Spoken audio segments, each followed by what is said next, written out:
सलामत रगी मुस्तफा का घराना सलामत रगी मुस्तफा का घराना सलामत रगी मुस्तफा का घराना सलामत रगी मुस्तफा का घराना सलामत रगी के पल रगे जगह से दोनों जगह पल रगे जगह से दोनों जगह ओ सखी आसुताना सलामत रगी একটু চিল্লা হবে না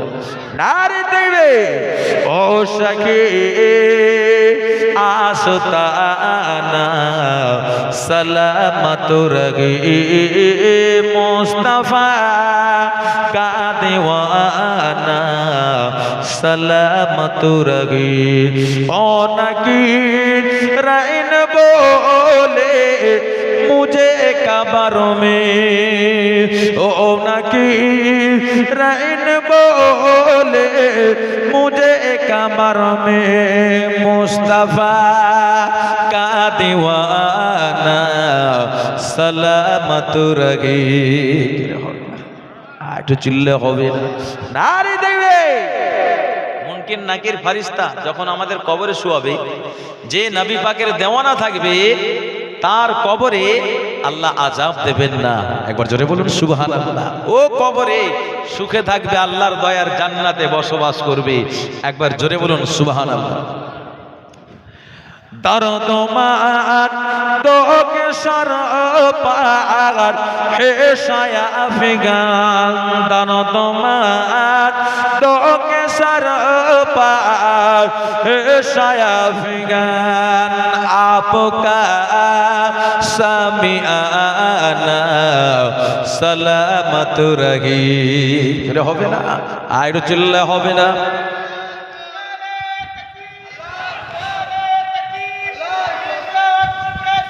जिंदाबाद जिंदाबाद जिंदाबाद जिंदाबाद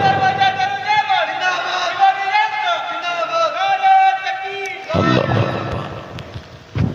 दर्द मान दो के शर पार है शाया फिगान दर्द मान दो के शर पार है शाया फिगान आपका शाबियाना सलामत रगी आपका शाबियाना सलामत रगी मुस्तफा का घराना सलामत रगी मुस्तफा का दीवाना सलामत रगी के हुकुमता के अदा गो नमाज 50 হবে কত ওয়াক্তের নামাজের হুকুম হয়েছিল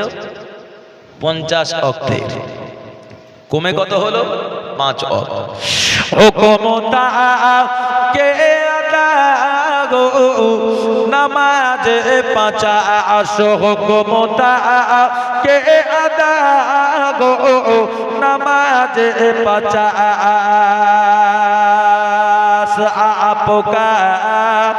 आपका आना जाना आपका आना जाना सलामत रगी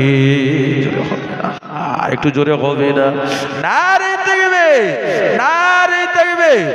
মুস্তাফা কা ঘরানা सलामत रगी मुस्तफा का दीवाना सलामत रगी के तोरा दे फातिमा पार ইতরাতে ফাতেমা পার উজাগার নিশা জোরে হবে না আর একটু চিল্লা হবে না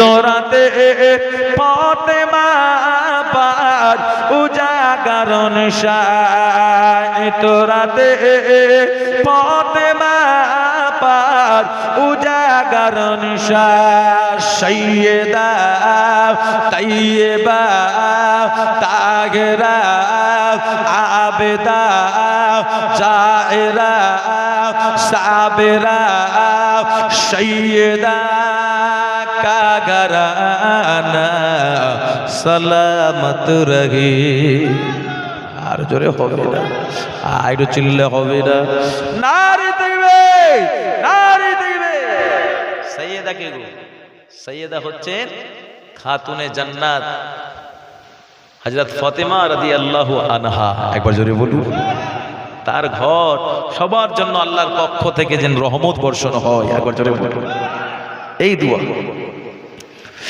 নওজওয়ানেরা যুবকেরা তরুণেরা বাচ্চারা ও সোনার মানিকেরা আল্লাহ নবী যখন মা বাপ মেরাজ থেকে চলে আসলেন ফিলিস্তিনের জমিনে মসজিদুল আকসার সাথে সাথে দেখা যায় আমার নবীর সাথে সাথে আল্লাহর সমস্ত মালায়েকা ফেরেশতা এবং সমস্ত নবীগণেরা আল্লাহ নবীকে আগানোর জন্য পৃথিবীর জমিনে ফিলিস্তিনে মসজিদুল আকসায় চলে আসলেন সেই জায়গায় এসে দেখেন ফজরের নামাজের সময় হয়েছে বাবা আল্লাহ নবীকে সমস্ত নবী আলাইহিস সালাতু ওয়াস সালাম গণেরা বললেন ইয়া রাসূলুল্লাহ হাবিবাল্লাহ আপনাকে ইমাম নিযুক্ত করে আমরা প্রথমেই ফজরের নামাজটা আদায় করে নিই একবার জোরে জোরে বলুন সুবহানাল্লাহ আপনি হলেন আমাদের ইমাম আপনার লকাব হলো ইমামুল আম্বিয়া আল্লাহ নবী মসজিদুল আকসায় সমস্ত ফেরেশতা এবং নবীদেরকে পিছনে রেখে দিয়ে আমার নবী ইমামতি করে ফজরের 2 রাকাত নামাজ আদায় করিয়েছিলেন জোরে বলুন সুবহানাল্লাহ আল্লাহ নবী সেখান থেকে মসজিদুল হারামে চলে আসলেন এসে আমার নবী দেখেন যে উজুর পানি যেমন গড়াচ্ছিল তখনও সেই রকম টাটকা গড়িয়ে যায় একবার জোরে বলুন সুবহানাল্লাহ যে সময়ে আমার নবী গিয়েছিলেন ওই একই টাইমে এসে হাজির হয়েছে সকাল বেলা বাবা দেখা হয়ে গেল এমনি করে আবু জেহেলের সঙ্গে আবু জেহেল ওই সময় বলেছিল হে মুহাম্মদ ইবনে আব্দুল্লাহ আর কি কোনো নতুন খবর রয়েছে বলছে হ্যাঁ হ্যাঁ রয়েছে কি খবর বলছে খবরটা রয়েছে এটাই যে আমি আল্লাহর সঙ্গে দেখা করতে গিয়েছিলাম এখান থেকে মসজিদুল আকসা সেখান থেকে আল্লাহর 7 তবুক আসমান জান্নাত জাহান্নাম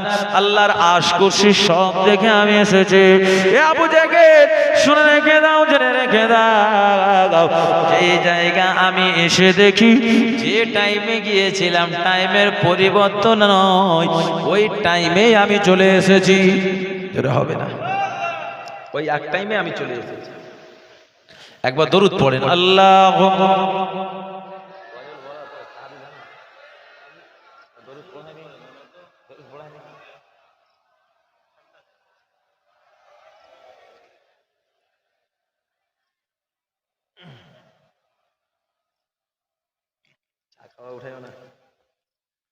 কালমা লা ইলাহা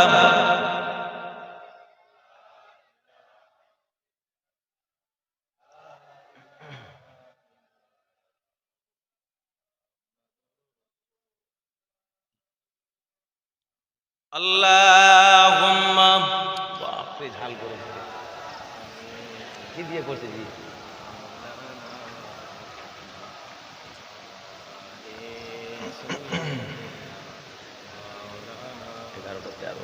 দেখি হিজরত করে দেব ভালো আমার ভাই জানেন আবু জেহেল বলছে টাইমের পরিবর্তন হয়নি এই মোহাম্মদ এত কিছু দেখে এসেছে এর মতন ভণ্ড আর কেউ নেই বলুন নাউজুবিল্লাহ আবু জেহেল এগিয়ে গেল যে এগিয়েছে আবু বকর সিদ্দিকের সঙ্গে দেখা, এই কাকে নবী বলে মানো তুমি? তোমার নবীর কোনো খবর পেয়েছো? বলছে কি হয়েছে? বলছে তোমার নবী বলছে এত কিছু দেখে এসেছে, যে টাইমে বেরিয়েছে সেই টাইমে এসে হাজির হয়েছে আর সব দর্শন করে এসেছে, সময়ের কোনো পরিবর্তন ঘটেনি। তুমি এটা মানতে পারো? এটা বিশ্বাস করো? আবু বকর বললেন আমার নবী যদি বলে থাকে এটা মিথ্যা হতে পারে না, এটা বাস্তবিক সত্য। একবার জোরে বলে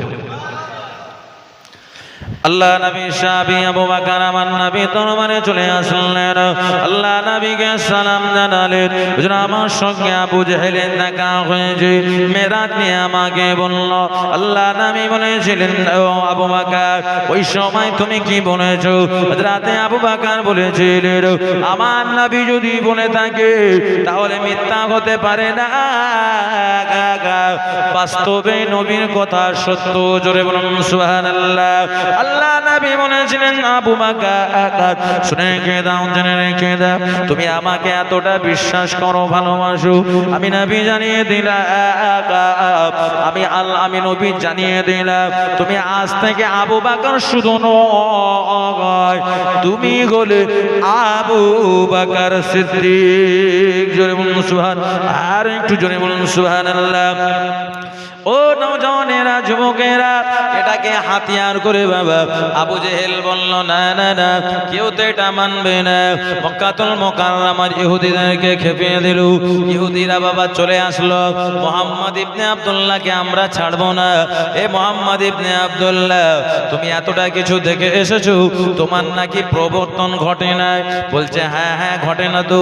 বলছে সত্যি সত্যি আপনি যদি মসজিদুল হারাম থেকে ফিলিস্তিনের যদি আপনি মসজিদুল আকসায় গিয়ে থাকেন, সেখান থেকে আপনি সাতবক আসমান, জান্নাত, জাহান্নাম সব দেখে এসেছেন, আপনাকে সব আমি জিজ্ঞাসা করব না, আপনাকে শুধু পৃথিবীর কথাটাই জিজ্ঞেস করব। আপনার মেরাজ যদি হয়ে থাকে আপনি বলে দেবেন আপনি কি সত্যি সত্যি মসজিদুল আকসায় নামাজ পড়েছেন? বলতে হ্যাঁ হ্যাঁ আমি নামাজ আদায় করেছি। আপনি মসজিদুল আকসায় গিয়ে আপনি নামাজ পড়েছেন তো বলুন তো মসজিদে আকসার কটা জানালা দরজা রয়েছে? কটা রয়েছে? কি গো, আমরা মসজিদে নববী শরীফে নামাজ আদায় করেছি, কটা জানলা দরজা রয়েছে বলতে পারবো? অসম্ভব। আমার নবী মসজিদুল আকসায় নামাজ পড়তে গিয়েছেন, জানলা দরজা গুনতে গিয়েছেন। ও দুনিয়ার মুসলমানেরা, নবীর উম্মতেরা, এরা এরকম উদ্ভট প্রশ্ন করে ফেলল, কিন্তু উত্তর দিচ্ছে না আমার আল্লাহ নবীর মুখ থেকে। একবার জোরে বলুন, আমার আল্লাহ জানিয়ে দেন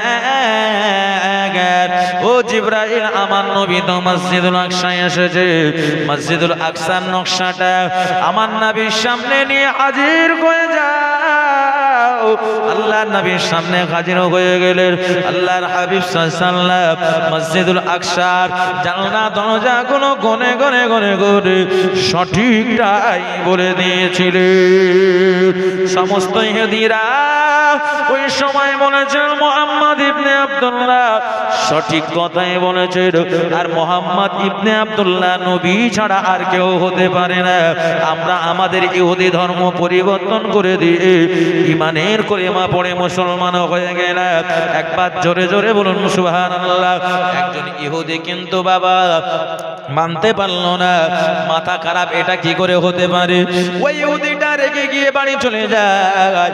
আর এমন সময় নদীর দিকে ঘুরতে ঘুরতে দেখেন একজন জেলের কাছ থেকে মাছ নিলেন, আর ওই মাছটা নিয়ে গিয়ে বাবা স্ত্রীকে দিলেন। এ বিবি, তুমি সুন্দর করে মাছটাকে মেছে কেটে নাও, রান্না করো, আমি নদী থেকে গোসল করে এসে খাবো। ওই সময় বাবা বিবি সাহেবা মাছ কাটতে শুরু করলো। স্বামী দেখে গেল যে নদীতে ডুব দিয়েছে একজন ফুটফুটে রমণী হয়েছে, আর ওই সুন্দর রমণী দেখে একজন জেলে বিবাহ করলো, তার সঙ্গে ঘর সংসার করে 3টে বাচ্চা হলো। আবার কোন ক্রমে বাবা আবার নদীতে ডুব দিয়েছে গোসল করতে এসে, আবার আগের ন্যায় বেটা ছেলে হয়েছে। ও বাড়িতে এসে ঢুকেছে, এসে দেখে তার বিবি মাছ তখনও বেঁচে যাচ্ছে। জোরে হবে না? ওই সময় ওই দিনটা বলেছিলেন, আমার যদি এতটা কিছু বাস্তবে হতে পারে তাহলে মুহাম্মদ ইবনে আব্দুল্লাহ নবী হলে তার কেন এতটা কিছু ঘটতে পারে না? না না না, আমার ইহুদি ধর্মটাই হচ্ছে মন গড়া, আর মুহাম্মদ ইবনে আব্দুল্লাহ ধর্মটা হচ্ছে সঠিক। আমার নবীর দরবারে এসে তাওবা করে ঈমানের কলেমা পড়ে মুসলমান হয়ে যায়। এমন সময় বাবা আবু জেহেল খেপে গেল, আমি ইহুদিদেরকে খেপালাম, কিন্তু না না না, এই মুহাম্মদ ইবনে আব্দুল্লাহ কেমন জাদুঘর, যে যায় তার দরবার থেকে ফিরে আসে না। সবাই মুহাম্মদ ইবনে আব্দুল্লাহকে নবী বলে মেনে নেয়। ও নওজওয়ান যুবকেরা, তরুণেরা, বাচ্চারা, আল্লাহর হাবিব সাল্লাল্লাহু এমনি করে বাবা এ আবু জেহেল বলল, জনমের মতো শেষ করে দেব। যে আমার নবীকে আবু জেহেল মারার জন্য গিয়েছে, একটা পালান এঁকেছেন বাবা নবী নামাজ আদায় করবেন, ওই সময় গিয়ে বড় তরবারি নিয়ে গর্দানটা জুদা করে দেবে। আমার নবী যখন নামাজ পড়তে লেগেছেন খানায় কাবা বাইতুল্লাহর কাছে, এমন সময় আমার নবী পাক সাল্লাল্লাহু আলাইহি ওয়াসাল্লামের সিজদারত অবস্থায় বিশাল বড় তরবারি খানা নিয়ে আবু জেহেল কিন্তু বাবা রওনা হয়েছে, যে আল্লাহর নবীর কাছাকাছি আবু জেহেল পৌঁছে যাবে। আবু জেহেল আমার নবীকে নাম মেরে নিজে প্রাণ বাঁচানোর জন্য পিছন দিকে চিৎপাটাং হয়ে পড়ে গিয়েছে। আর একটু জোরে বলুন সুবহানাল্লাহ। তার দলবলেরা জিজ্ঞাসা করেন, এ আমাদের লিডার, আমাদের সর্দার, কি ব্যাপার মুহাম্মদকে মারতে গিয়ে দেখি আপনি নিজের প্রাণ বাঁচাচ্ছেন, আপনি পিছন দিকে চিৎপাটাং হয়ে পড়ে গেলেন, এর কারণ কি? ওই সময় বাবা আবু জেহেল বলেছেন, এ আমার দলবলেরা, শুনে রেখে দাও, জেনে রেখে দাও, আমি আবুল হাকাম ওরফে আবু জেহেল, আমি এই মুহাম্মদকে মারতে গেলাম। এই নামাজের মধ্যেও কত বড় দাগাবাজ, এই নামাজের মধ্যেও তার জাদুটা চালাচ্ছে। ও নামাজ পড়ছে, আমি তাকে মারবো কি? গিয়ে দেখি একটা বিশাল বড় বড় দাঁতওয়ালা উট ছিল, ওই দাঁত বার করে আর আমি গিয়েছি, আর আমাকে গিলে ফেলবে। আর ওই জায়গা আমি আর মুহাম্মদের মিডিলে একটা বিশাল বড় গর্ত দেখতে পেলাম। এত বড় গর্ত জীবনেও দেখি না। ওই গর্তের মধ্যে এত আগুন, ওই আগুন আমি এত দেখি না, কারণ কালো কালো হয়ে গিয়েছে। আমি আবু জেহেল, ওই ওটটা আমাকে গিলে নিয়ে ওই আগুনের মধ্যে ভরে দিত, তাই আমি আর আগালাম না, পিছন দিকে চিৎপাটাং হয়ে পড়ে গেলাম। আর একটু জোরে বলুন। কিতাবের মধ্যে লেখা আছে, পৃথিবীতে কেউ জাহান্নাম দেখেনি, দেখেছে তো একমাত্র আবু জেহেল, কিন্তু ও হেদায়েত পেল, ও ওই জাহান্নামে নিক্ষিপ্ত হবে। ও নবীর উম্মত উম্মাতানেরা, ও নওজওয়ানেরা, যুবকেরা, ওই সময় দেখা যায় বাবা এই আবু জেহেলের দলের ভিতর থেকে কয়েকজন বলল, মুহাম্মদ ইবনে আব্দুল্লাহ ভণ্ড হতে পারে না, ভণ্ড হলে তুমি ভণ্ড। ওই সময় মুহাম্মদ ইবনে আবনি করে বাবা আবু জেহেলের পক্ষ থেকে কয়েকজন কুফার কুরাইশ আমার নবীরকে সত্য নবী বলে মেনে নিয়ে ঈমানের কলেমা পড়ে মুসলমান হয়ে যায়। আর একটু জোরে বলুন সুবহানাল্লাহ। আবু জেহেল খেপে গেল বাবা। এমনি করে দেখা যায় বাবা, এমনি করে আবু জেহেল বাবা সাইবা ইবনে রাবিয়া, উতবা ইবনে রাবিয়া, উমাই ইবনে খালফ, উকবা বিন আবু মুবাইদ, আবু লাহাব, এরা আরো বাবা তেলে বেগুনে জেলে উঠল। এ মুহাম্মদ ইবনে আব্দুল্লাহকে রাখা যাবে না। আল্লাহর নবী কয়েকটা আকাবা করলেন, কারণ আমার বিরুদ্ধে এরা সব দাঁড়িয়ে গিয়েছে, আমার সঙ্গী সাথীদেরকে সাহাবায়ে কেরামদের বাঁচাতে হবে, এদের উপরে অত্যাচার জুলুম শুরু করে দেবে। আল্লাহর নবী আকাবা করলেন, যেটাকে বলা হয় গোপনে একটা সুড়ঙ্গ পথ, সেই জায়গায় গিয়ে আমার নবী সাহাবাদের নিয়ে আলোচনা করলেন। আমার সাহাবারা, ওরা তো আমাদের পিছনে খেপে গিয়েছে, আমাদের এখান থেকে যেতে হবে অন্য কোথাও, কিন্তু আমি তোমাদের রেখেও যেতে পারছি না, আর তোমরা যদি যাও তোমাদের জায়গা জমি ঘর বাড়ি সব ফেলে রেখে যেতে হবে, আর তারা তো দখল করে নেবে, তোমরা আর সেটা পাবে না। এটাও হতে পারে, তোমরা কি চাও আল্লাহ নবী সাহাবায়ে কেরামেরা বলেছিলেন, ইয়া রাসূলুল্লাহ, হাবিবাল্লাহ, আমরা ঘর বাড়ি সোনা দানা আমাদের কাছে প্রিয় নয়, আমরা প্রিয় মনে করি আল্লাহ পাকের নবীকে। আর একটু জোরে বলুন সুবহানাল্লাহ। আল্লাহর নবী বললেন, তাহলে তোমরা ইয়াসরিবে চলে যাও। আল্লাহ নবীর সাহাবী হযরত ওমর ফারুক রাদিয়াল্লাহু তাআলা আনহু আর হযরত উসমান ইবনে মাজউন রাদিয়াল্লাহু আনহুকে বললেন, তোমরা নেতৃত্ব দিয়ে আমার সাহাবায়ে কেরামদেরকে নিয়ে ইয়াসরিবে নিয়ে চলে যাও। আর আল্লাহর নবী আর আলী থাকলেন, আর বাড়িতে রয়েছেন আবু বকর।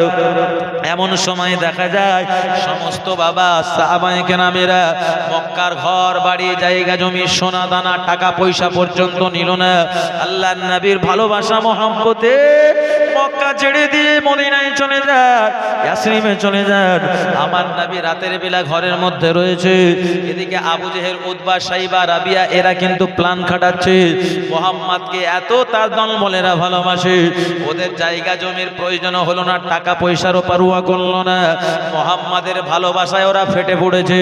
ওরা এমনি করে নিজের ঘর বাড়ি ছেড়ে দিয়ে কোথায় চলে গিয়েছে? বলছে মুহাম্মাদও কি পালিয়েছে? কয়েকজন দুশমনেরা বললেন, না না না, মুহাম্মদ রয়েছে আর আলী রয়েছে আর আবু বকর রয়েছে, আর কেউ নাই, বাকি সব চলে গিয়েছে। এ মুহাম্মদ বি পালাবে, ওকে পালাতে দেবো না, এদেরকে একা পেয়েছি জনমের মতো শেষ করে দেবো। ওরা রাতের বেলা এসে আমার নবীর ঘরটাকে ঘেরাও করে নিয়েছে, আল্লাহর নবীকে মেরে শেষ করে দেবে, জনমের মতো শেষ করে দেবে। এমন সময় জিবরিল আমিন আল্লাহর পক্ষ থেকে নাজিল হয়েছে, আসসালাতু আসসালামু আলাইকা ইয়া রাসূলুল্লাহ, হাবিবাল্লাহ, হুজুর আপনি আর মক্কার জমিনে থাকেন না, আপনি ইয়াসরিবে হিজরত করুন।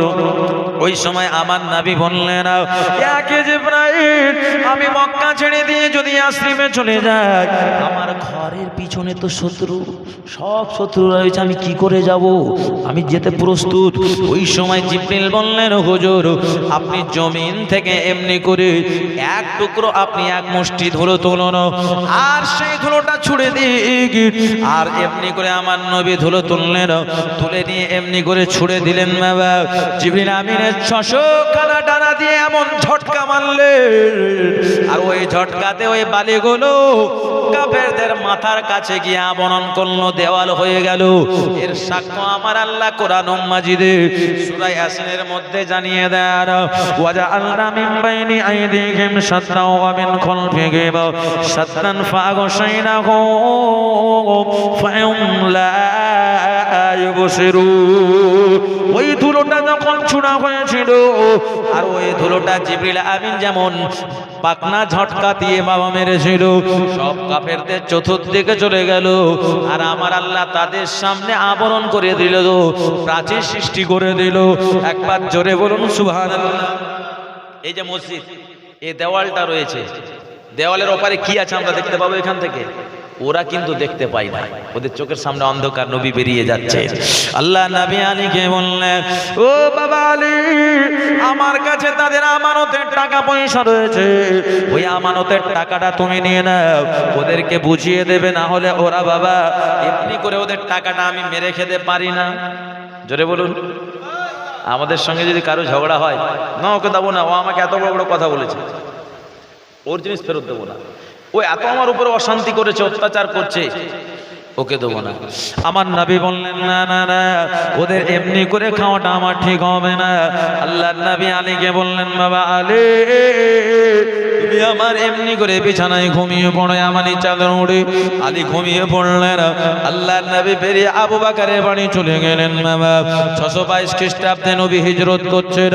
আবু বকরের বাড়িতে গভীর রাতে আমার নবী গিয়েছে, আর আবু বকরের বাড়ির কাছে আল্লাহর নবী গিয়ে দেখেন আবু বকরের দরজার সামনে শুধু ইশারা পেয়েছে আবু বকর, আর দরজাখানা গভীর রাতে খুলে ফেলেছে। একবার জোরে বলুন সুবহানাল্লাহ। দরজা দিয়ে খুলে দিয়ে আবু বকর আমার নবীকে সালাম জানিয়ে দেয়। আল্লাহর নবী বলেন, বাবা আবু বকর, তুমি কি রাতের বেলা ঘুমাও না এত গভীর রাত? কারণ আমি তো তোমাকে ডাক দিই না, তার আগে তুমি প্রস্তুত রয়েছো, তুমি আমাকে এত ভালোবাসো, কি ব্যাপার তুমি ঘুমাও না, তোমার চোখ বলি।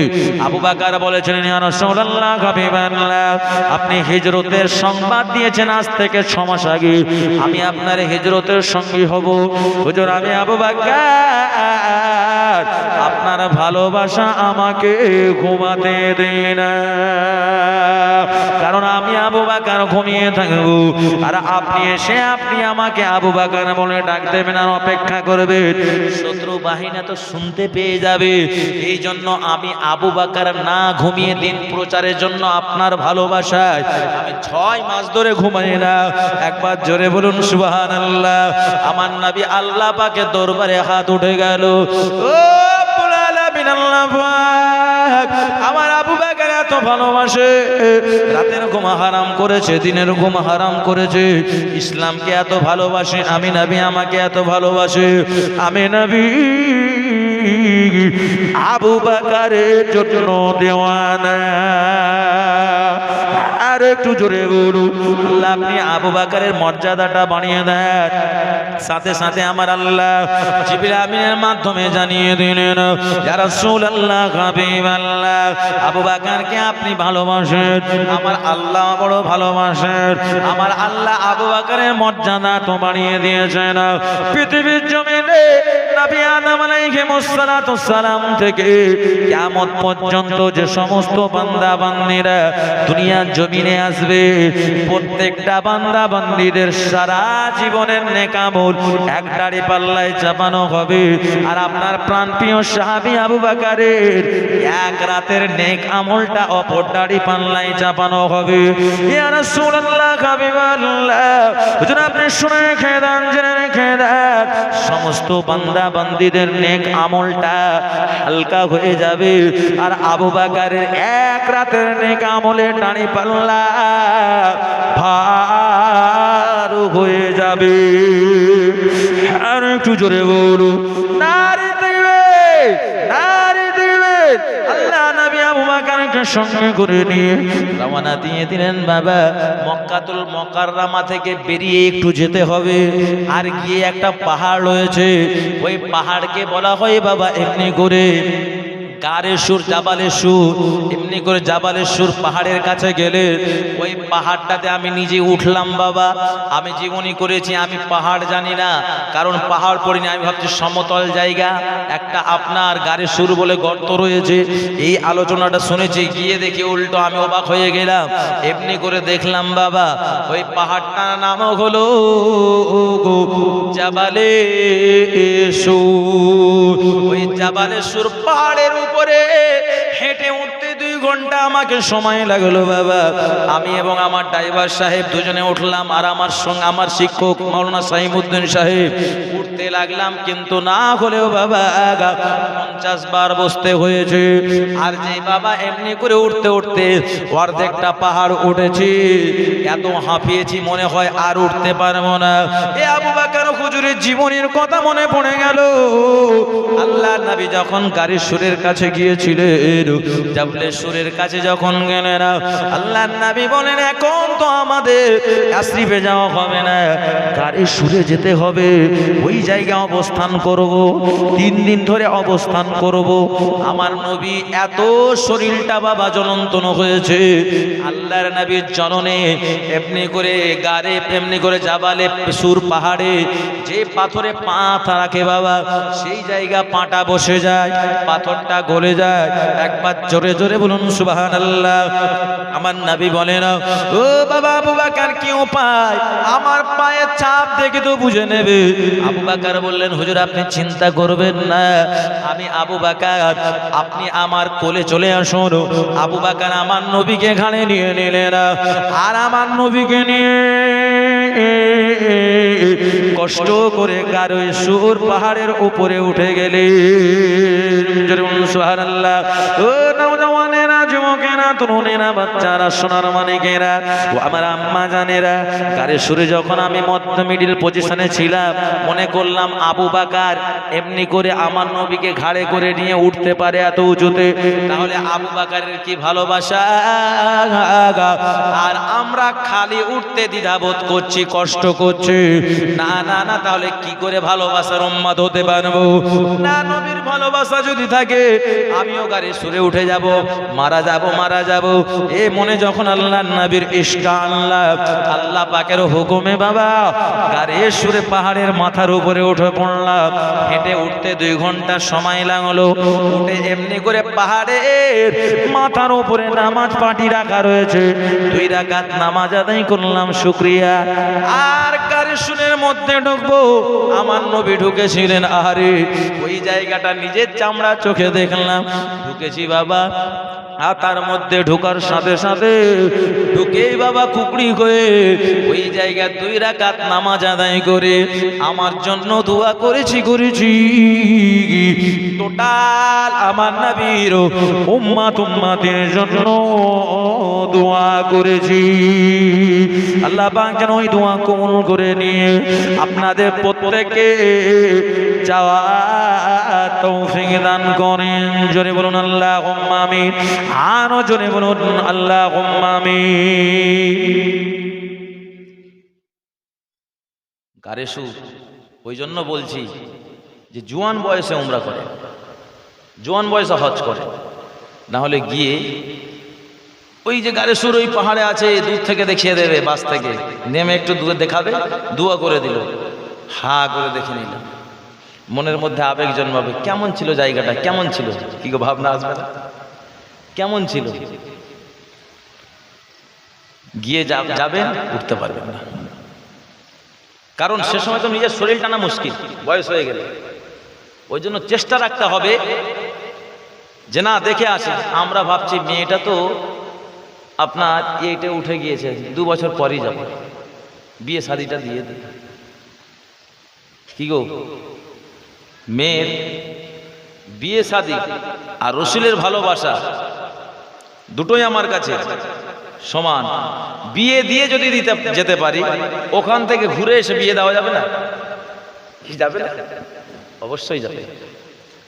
বিয়ে দিয়ে যদি যাওয়া যায়, খরচ জমে যায়, আর বিয়ে দেওয়ার পরে আপনার ওখান থেকে ঘুরে আসার পরেই খরচ জমবে না, দুটোই হবে। রসুলের ভালোবাসা কোথায়? রসুলের মহব্বত কোথায়? রসুলের প্রেম কোথায়? অনেকে বলছে ফরজ কাজ বাড়িতে রয়েছে, কি করে ফরজ হজ করতে যাব? আমার কাছে যতই হজ ফরজ হোক, কারণ আমার বেটিটা বড় হতে চলেছে। কোন ক্লাসে পড়ছে? বলছে 6-এ। কি গো, 6-এ বিয়ে দেওয়া যাবে? দেবে না। এ ফরজের জন্য দাঁড়িয়ে আছে।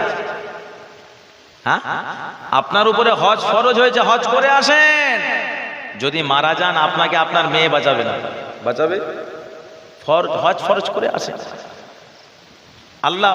আল্লাহর দরবারে দোয়া করে আসবেন। এসে সুন্দরভাবে আপনার মেয়েটার আরো ভালো বাড়িতে, ভালো ফ্যামিলিতে বিয়ে হবে। যে হাজী সাহেবের মেয়েকে জামাই বলবে যে হাজী সাহেব আমার শ্বশুর, আমার স্ত্রীর সঙ্গে সেরকম ব্যবহার করতে হবে। কি গো, ভয় থাকবে কি থাকবে না? আর বিয়েটা দিয়ে দিই, তারপরে যাব। নিজে নিজে ভাবছেন। অনজওয়ানেরা, যুবকেরা, তরুণেরা, বাচ্চারা, ও সোনার মানিকেরা, অনেকে বলে মাওলানা সাহেব না এখন যাব না, কারণ এখন গিয়ে আমি হজ রাখতে পারবো না। এখন গিয়ে হজ রাখতে পারবো না। কেন পারবেন না? ওই চলা মুশকিল। তাহলে আপনি হারাম পথে চলছেন, তাহলে আপনি হারাম পথে চলছেন। মারা গেলে কি হবেন? জাহান্নামী হয়ে যাবেন। ও দুনিয়ার মুসলমানেরা, নবীর উম্মতেরা, গারে সুরে যখন আমার নবী 3 দিন থাকলেন বাবা, তেমনি করে আবু বকর আমার নবীকে নিয়ে ঢুকছেন। হুজুর আপনি দাঁড়ান, আমি এমনি করে পরিষ্কার করে নিই। জঙ্গলটা পরিষ্কার করলেন। জঙ্গল যে পরিষ্কার হয়ে গেল, এমন সময় আমার নবীকে নিয়ে জঙ্গল এমনি করে গারে সুরের মধ্যে ঢুকলেন বাবা। সেই জায়গায় আমার নবীকে বললেন, হুজুর আপনি আরাম করুন। আল্লাহ নবী আবু বকরের গরুতে বাবা মাথা রেখে আরাম ফারমাচ্ছেন। আবু বকর ওই সময় দেখছেন গাড়ির সুরের চতুর্দিকে বাবা গর্ত রয়েছে। হযরতে আবু বকরের ঘাড়ে একটা গামছা ছিল বা চাদর ছিল বা কোনো রিওয়ায়েতে আছে পাগড়ি ছিল, ওটাকে টুকরো টুকরো করে ছিঁড়ে নিয়ে গর্তের মুখে দিয়ে দিলেন, আর দিয়ে বন্ধ করে দিলেন। পায়ের কাছে একটা গর্ত দেখতে পেল, আর বাবা বড় বড় পাথর রয়েছে, ছোট পাথর নাই, কাপড়ও শেষ হয়ে গিয়েছে। আবু বকর বললেন, যদি বিষধর সাপ বেরিয়ে এসে নবীকে দংশন করে তাহলে তো নবীর কিছু হয়ে যেতে পারে, মুসিবতে পড়ে যাব। তার থেকে ভালো আমি আবু বকর আমি আমার পাটা দিয়ে দিই, কাটবে তো আমাকে কাটবে, আল্লাহর নবী আমার ব্যবস্থা নিয়ে নেবে। একবার জোরে বলুন সুবহানাল্লাহ। কিছুক্ষণ পর দেখা গেল বাবা ওই ভিতর থেকে গর্তের ভেতর থেকে পায়ে এসে কি যেন খোঁটা মারে।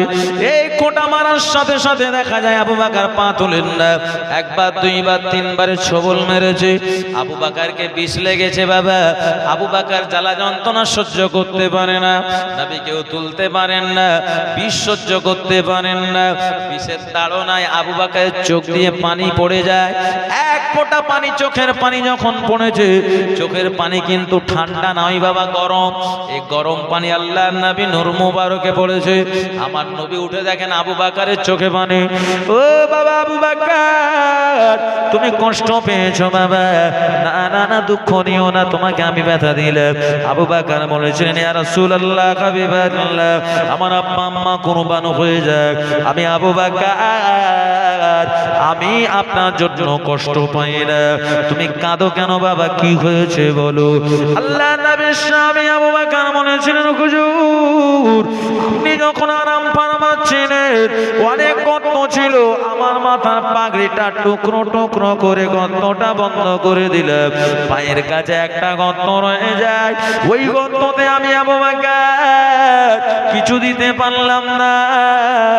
আপনার ভালোবাসা মহব্বতে আমি আবু বকর আমার পা দিয়ে আমি চাপা দিলাম। একবার জোরে জোরে বলুন সুবহানাল্লাহ।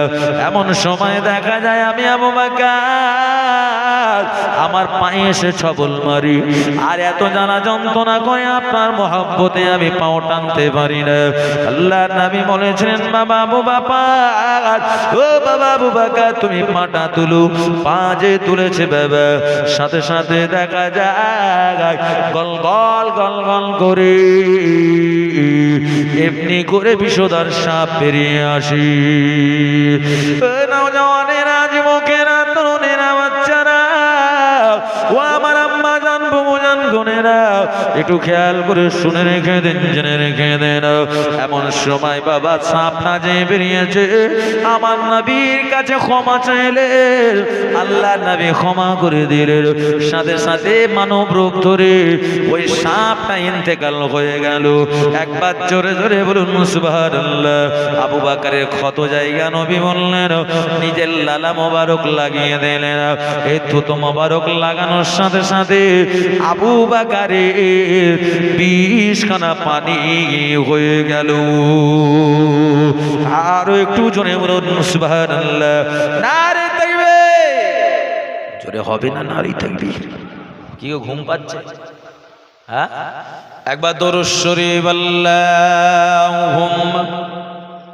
দাও চাদর।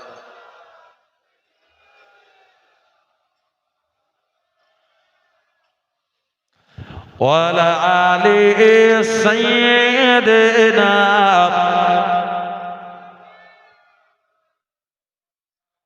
মদিনা মদিনা আশিক মুমিনের ঠিকানা।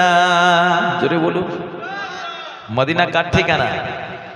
যারা নবী প্রেমে আশিক, নবীর দেওয়ানা, তারাই মদিনার মেহমান হবে। একবার জোরে বলুন, এ মদিনা মদিনা আশিক মুমিনের ঠিকানা। মদিনা মদিনা আশিক মুমিনের ঠিকানা।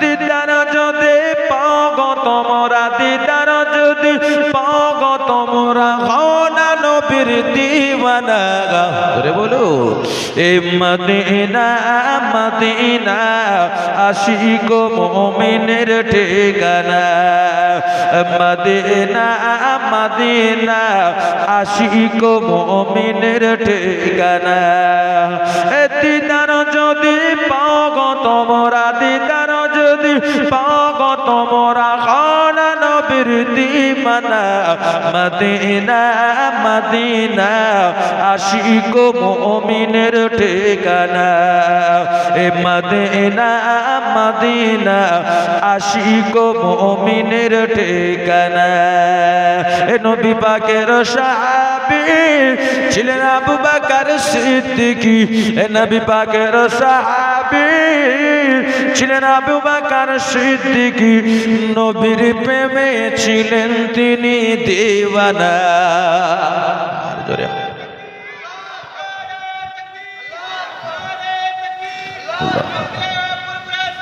জিন্দাবাদ